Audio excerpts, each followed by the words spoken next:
Okay, so today we are talking about sleep position. So some of you will sleep absolutely amazingly, feel perfectly comfortable and wake up feeling nice and refreshed. Some of you are going to be the people that wake up in the morning and can't wait to get out of bed because they're just feeling so uncomfortable. So let's talk about sleeping positions and what I feel is the best position for people to be sleeping in. So obviously we've got sleeping on your front, sleeping on your side, sleeping on your back. I'm going to address sleeping on your front first of all, because I know some people do it and that's the most comfortable way for them to get to sleep. But let's think about the mechanics of sleeping on your front. If you were to come to a treatment with me and you were to lay down on the couch, lying on your front is absolutely fine. And why is that? Because I have a face hole, okay? So your neck can stay in a nice neutral alignment with your eyes looking straight down, the whole back in a nice neutral alignment for the whole of the treatment with your face down. Now, how many of you have a bed at home that has a face hole in it? I'm pretty much guessing not many of you. So obviously lying on your front for a treatment, it's going to be perfectly nice and neutral. The worst that's going to happen is when you get up, you can have that nice little ring around your face. It's just a sign of a good treatment, really. But let's think, what happens to your neck if you're sleeping on your front when you're in bed at night? So, like I say, we like to keep everything in a nice neutral position. So if your face is down, you are not going to be able to breathe much, and you're naturally are going to turn your head to the side because your nose is getting stuffed into the bed or the pillow or whatever. So you're going to have to turn your head to the side. And what does that do to the rest of the body? Well, it's creating a rotation the other way. So you're tightening all muscles up one side of the neck, you're probably creating some tension down through the other side of the neck. And obviously it's not really a very neutral position. So yeah, that sleeping on the front is really not a good position. So let's talk about the other two positions. Sleeping on your back and sleeping on your side. So I'm going to say first of all, sleeping on your side is the best position to sleep on, and I'll come to that in a moment. Let's look at sleeping on your back. So if you lie into bed and you're in that nice neutral position, you've got that sort of almost soldier-like position as you're lying in your bed, head's in a nice neutral position, it's in line with your shoulders. What's the chances of it staying like that during your sleep? For the majority of you, not so much of a chance, because what will happen is once you've gone to sleep, your head's going to end up like this or in all sorts of positions, and again that tension is going to build up through the neck muscles. Equally, if we talk about your low back when you're lying on your back, those of you that come to any of the Pilates classes that I teach, we talk about that nice neutral spine through your back, or we talk about that nice natural little curve that is supposed to be there.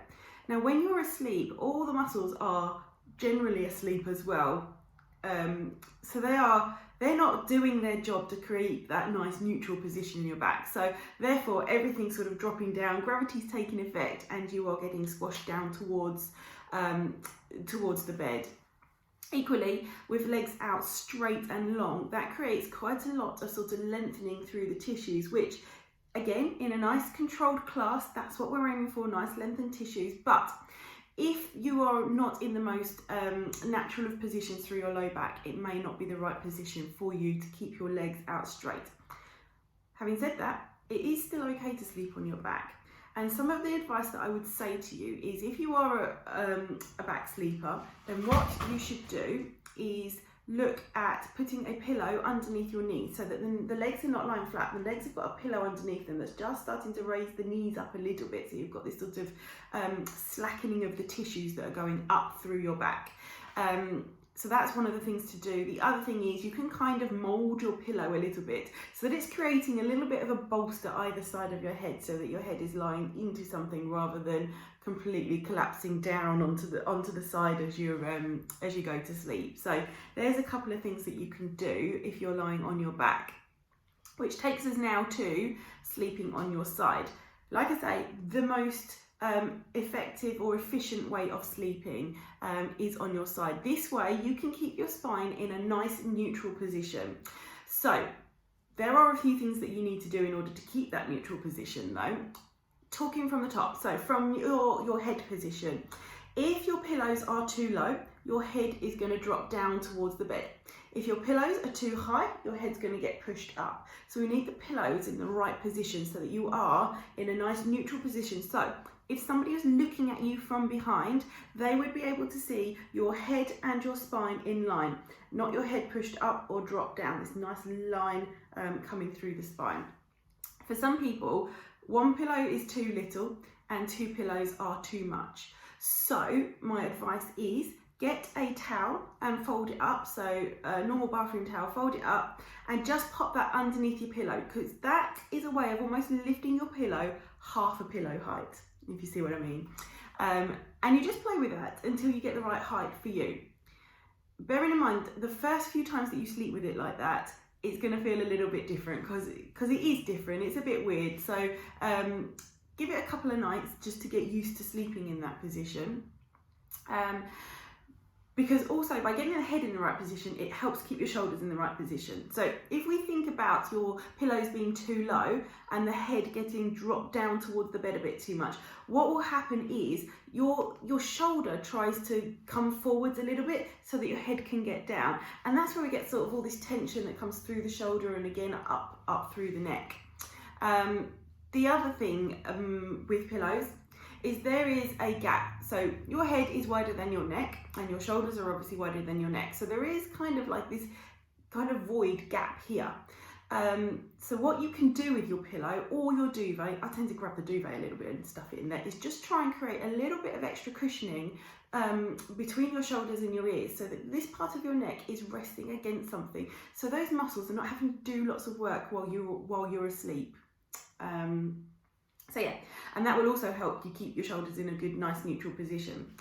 The next thing to keep your shoulders in the right position is looking at what's happening to the top arm. So I'm talking about here me sleeping on this side here. So if that top arm comes all the way over, you're creating this sort of crushing or compression through the inside of your chest there.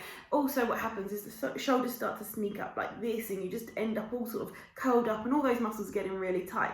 So how can we keep the shoulders down but still have gravity allowing the arm just to roll over?